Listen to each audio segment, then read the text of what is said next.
Life ये एक ऐसा शब्द है जिसकी अहमियत यूनिवर्स के हर जगह देखने को नहीं मिलती है।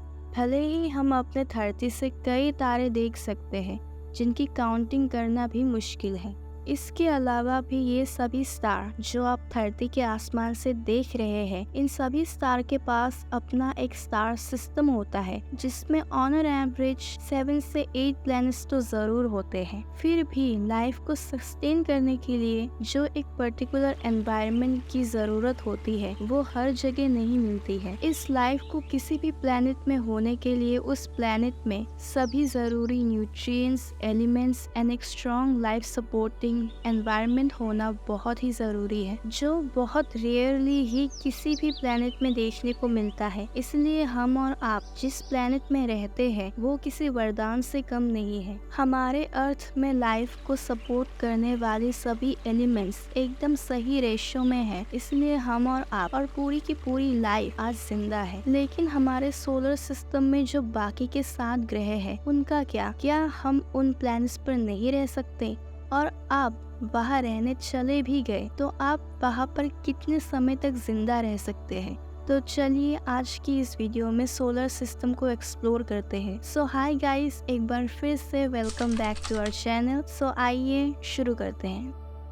फर्स्टली हम अपने सोलर सिस्टम के स्टार सन से शुरू करते हैं। सो पहले ये फैक्ट जान लीजिए कि अर्थ के कोर में जाना और सन के सरफेस में जाना लगभग सेम है। एक तरफ जहाँ सन का सरफेस टेम्परेचर 5500 डिग्री सेल्सियस है, तो अर्थ के इनर कोर का टेम्परेचर भी 5000 से 6000 के बीच में रहता है। सो ज्यादा कोई डिफरेंसेस नहीं है। लेकिन आप सन में जाने की बात सोच रहे हो तो ये नेक्स्ट टू इम्पॉसिबल है। सन का सरफेस टेम्परेचर 5500 डिग्री सेल्सियस किसी भी मेटल को आसानी से मेल्ट कर सकता है, तो आप सन के सरफेस से पहले ही जलकर खत्म हो जाओगे। अब नेक्स्ट नंबर में आता है सोलर सिस्टम का सबसे छोटा और सन के सबसे करीबी प्लेनेट मरकरी यानी बुध ग्रह। अब ये ग्रह सूरज के इतने पास है कि सूरज की हीट इस पे सीधी पड़ती है, इसलिए डे टाइम पे इसका टेम्परेचर अराउंड 430 डिग्री सेल्सियस होता है और रात के टाइम में ये -180 डिग्री तक चला जाता है। तो अगर आप यहाँ पर डे टाइम में आए तो आपकी गर्मी के कारण बस कुछ ही मिनट में जान चली जाएगी, और अगर आप रात को आए ठंड के मारे आपकी कुल्फी जम जाएगी और आपकी मौत हो जाएगी। पोलर रीजन्स में ये टेम्परेचर -220 डिग्री सेल्सियस होता है, तो वहाँ जाना नेक्स्ट टू इम्पॉसिबल है।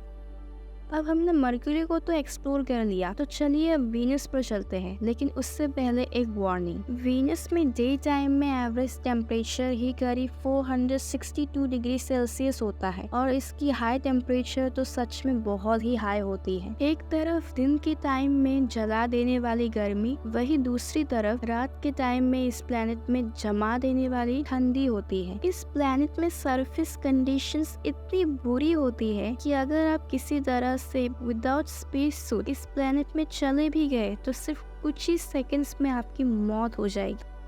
तो अब चलते हैं हम ह्यूमन सिविलाइजेशन के फ्यूचर होम मार्स की तरफ। भले ही हम ह्यूमन मार्स में अपना फ्यूचर होम बनाने के बारे में सोच रहे हैं, लेकिन ये प्लेनेट प्रेजेंट टाइम में लाइफ के लिए बिल्कुल भी सूटेबल नहीं है, क्योंकि मार्स का एटमॉस्फेयर लगभग 95.3% CO2 गैस से भरा हुआ है और यहाँ पर ऑक्सीजन की मात्रा सिर्फ 0.2% ही है। तो विदाउट स्पेस सूट ऑक्सीजन की कमी के कारण ही आप 2 से 4 मिनट में दम तोड़ दोगे। मार्स के सरफेस टेम्परेचर की बात करें तो वो करीब -87 डिग्री सेल्सियस होता है, तो यहाँ रहना तो पॉसिबल नहीं है। अब चलते हैं सोलर सिस्टम के सबसे बड़े ग्रह जुपिटर में। पहले मैं ये बता दूं कि इस जुपिटर में कोई भी सरफेस नहीं है, ये पूरी तरह से गैस से भरा हुआ है। ये गैस जाइंट प्लेनेट है। जुपिटर में हाइड्रोजन गैस की मात्रा बहुत ज्यादा है, अप्रोक्सीमेटली 90 से 92%। इसके अलावा भी जुपिटर के एटमॉस्फेयर में 7 से 9% हीलियम, 0.1% मीथेन और बाकी के 0.3% अदर गैसेस भी शामिल होते हैं। हैं। जुपिटर में जाना खतरे से खाली नहीं है। जुपिटर में जाते ही आपको उसके एटमॉस्फेरिक प्रेशर का सामना करना पड़ेगा, जो अराउंड 1000 किलो पास्कल्स होता है, जो अप्रोक्सीमेटली अर्थ के एवरेज एटमॉस्फेरिक प्रेशर से 10 टाइम्स ज्यादा है। जुपिटर का ये एटमॉस्फेरिक प्रेशर आपके बॉडी के टुकड़े टुकड़े कर देगा।